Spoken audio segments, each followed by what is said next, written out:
Well, this is probably going to be my final video on Boy Scouts. I guess I have a little trilogy going here. It is a fascinating subject for me personally, just because I was so involved in it, because it's still something I think about all the time, in more ways than I should say. And uh, although there are certain aspects of it that I think have a lot of general appeal, the truth is that that general appeal is only limited, and I realize most of my subscribers are not necessarily that interested in this. Uh, But I hope maybe that people who are interested in this, who maybe aren't into the whole libertarian thing, might see some of these, maybe watch some of the other videos.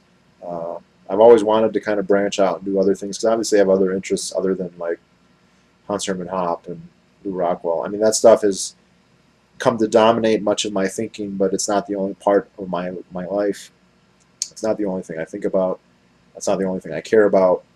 Uh, to an extent, I've tried to relate these videos to that, but to a certain point, there's no point even attempting to do that, and there's no need to either.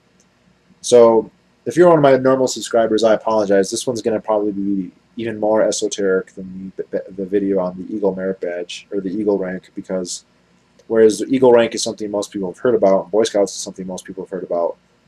Uh, I've never known anybody outside of Boy Scouts who had any clue what Order of the Arrow was. And even many people in Boy Scouts don't know what Order of the Arrow was. And I'm not sure what Order of the Arrow is now, and that's why I'm making this video. Now, uh, how to introduce this? Okay,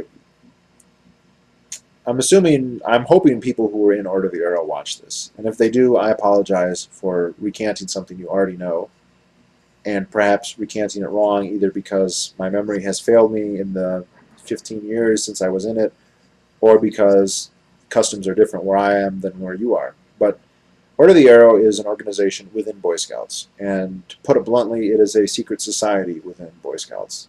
Not the most secretive, but it is.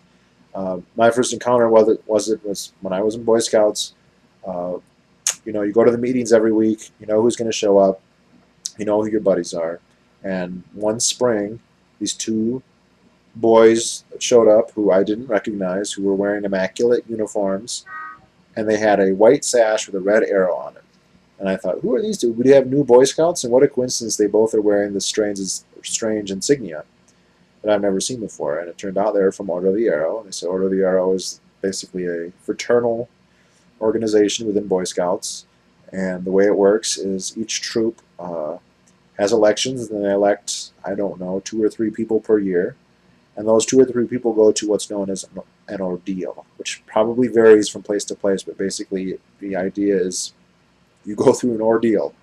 You go through a experience of some kind, and if you pass, then you become a member of Order of the Arrow. And then, to my knowledge, there are 3 degrees: the basic one above that, and one above that. Although now I wouldn't be at all surprised if there was more, but we'll get to that in a minute. So this organization was not something that I was particularly interested in.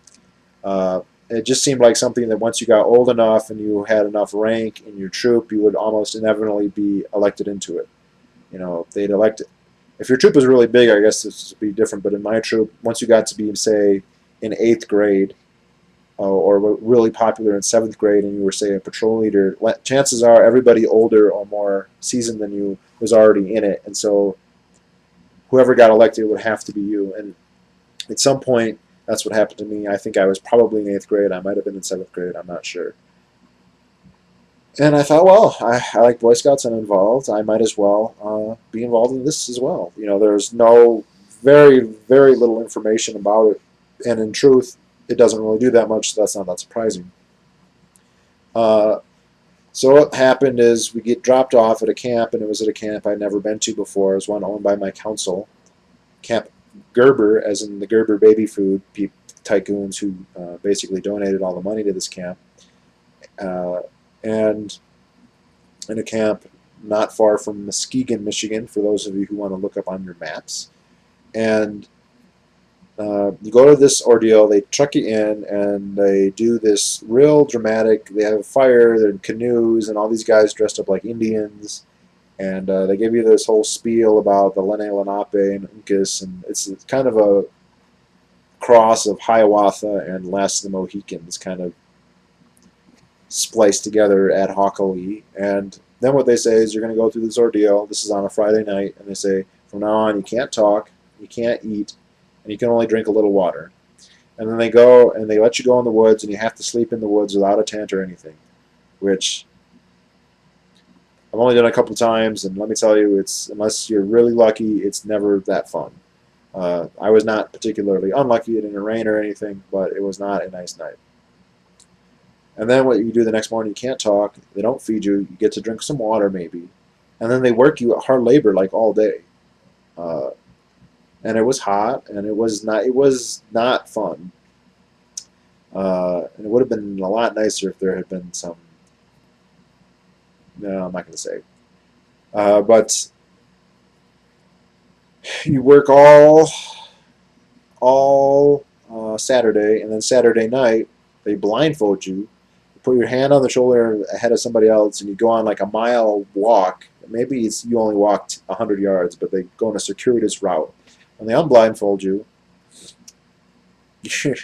Alex Jones would have a fit if he heard this. But you're in the forest, and there's a grove, a clearing, with a big fire in the middle, and all these Order of the Arrow people around it, and they lead you into the circle, and they tell you a password, and uh, I don't know. You basically learn the Indian passwords, and you join the organization. And then after you're starving because you haven't eaten in 2 days or a day and a half anyway, and you worked all day, they take you and they give you a feast. And it's a stupid cafeteria food, but it's like the best meal you ever had when you get to it. It seems like anyway.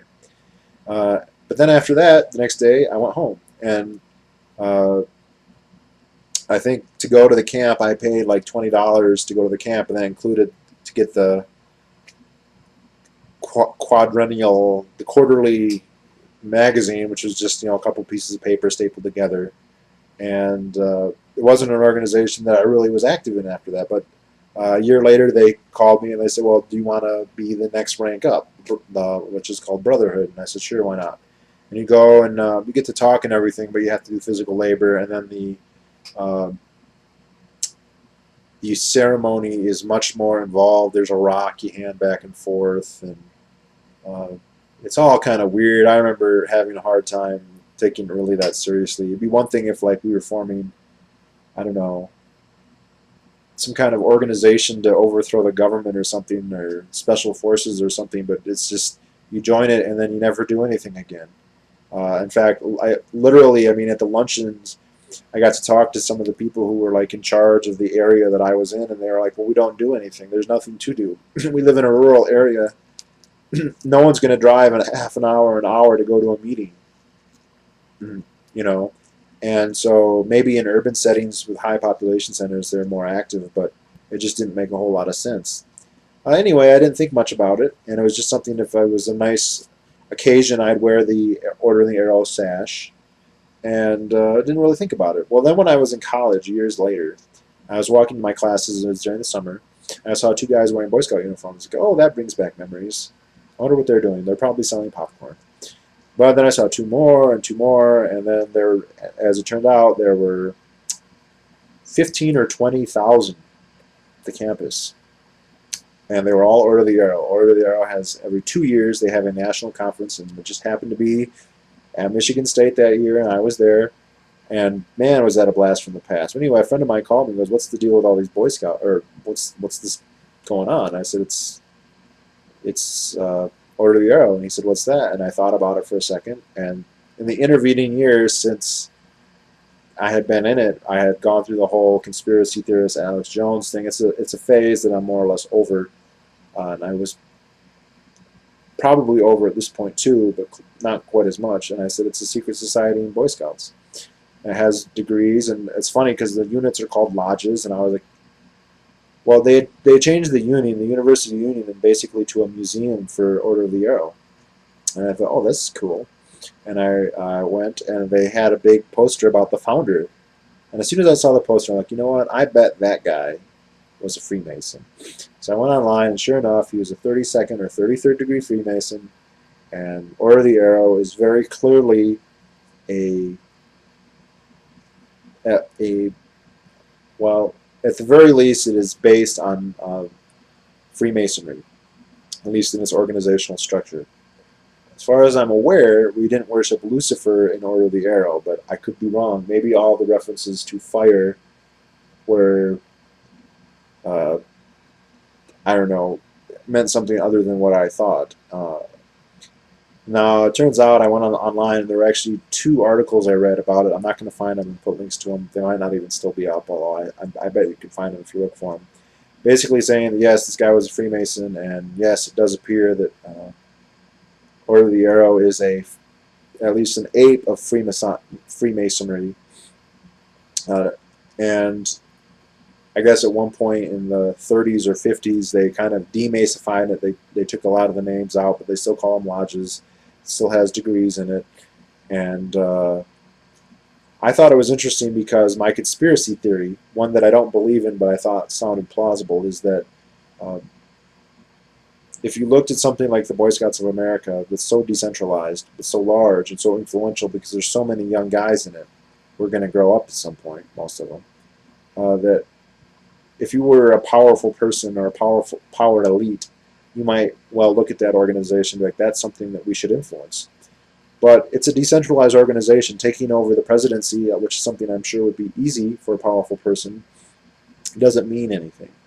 But what Order of the Arrow does is it basically has membership everywhere, and it's secret. Well, when I mean, it's not a secret who's in Order of the Arrow, but it's so vague that you wouldn't know. For instance, if the Order of the Arrow people at this meeting, at this national conference, they have all these, they have an itinerary and an agenda, and they go through, and it's mostly fun and games, like the Indians dancing, and going to the pool, and that sort of thing, and probably some ceremonial things as well. And to be honest, I don't think anything sinister was going on.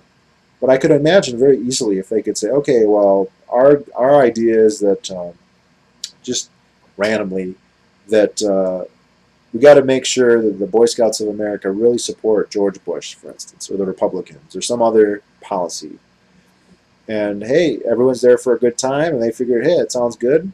And then they spread out across the whole country, and they go to their own local troops. And if there's ever a time when that agenda becomes the topical to whatever is being discussed, the person who's in Order of the Arrow might say, hey, well, we should support the president or whatever. And it wouldn't even come across as being, oh, this is Order of the Arrow influence on our troop. It would just seem like, oh, this is one of our troop members saying, because you don't wear your sash all the time.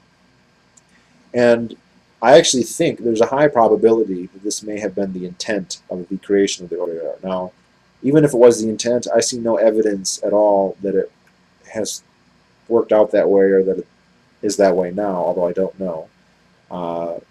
I'd love to hear if anyone sees this and can tell me if there are other rankings above Vigil. It was just Order of the Arrow, Brotherhood's the second rank, which I have, and then Vigil. And I wouldn't be at all surprised if there was something about, like, if they went and tapped those Vigil people on the shoulders after a couple of years and said, actually, there's another rank, the Daniel Day-Lewis rank, or the James Fenimore Cooper, whatever. I'd be really curious to know. But even if the organization isn't sinister, the fact that it's secretive and that it's reliant on passwords and stuff, I think, is bad. And so part of the reason I'm making this video is to disassociate myself from the organization. Not that I knew that they were eating babies or sacrificing Dobermans or secretly satanic. As far as I can tell, most people are uninvolved enough. There's no way, I went to 1 or 2 meetings. I'm not going to suddenly start becoming a Satan worshiper. Now, maybe if I went to meetings every week, it'd be different. It is interesting because the whole ordeal thing is very clearly a psychological manipulation. It's just standard procedure the military does it. You break somebody down, you give them a hard time, you don't feed them, you make them work, and then you let him join the club and you give him a feast, and before you know it, he's one of you. Now, is it that extreme? No. They weren't beating us up or having us crawl through sewers or get raped, although that would have been okay. But it's the same idea. There's no other purpose for it, really. And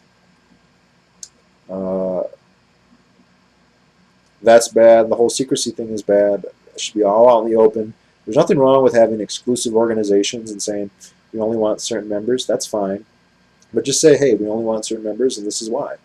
That's all you need to do. And it's it's an iffy organization. I'm not saying that it does anything bad anymore. It seems more like a defunct organization from my perspective. Although, bear in mind, not that you would know this if this is the first time you're seeing one of my videos or that I've even talked about it. My troop is fairly isolated and very, uh, let's see, we did our own things and we didn't interact with larger Boy Scout organizations very often. And when we did, it was on our own accord. So there were other troops we liked to hang out with that we did joint things with, but they weren't in our council, they weren't in our district. They were just organizations that we had personal ties with.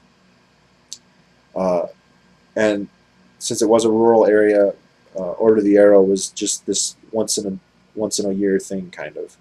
You know, and once I got Brotherhood, I never went back. No, I kind of got older at that point. I was too busy.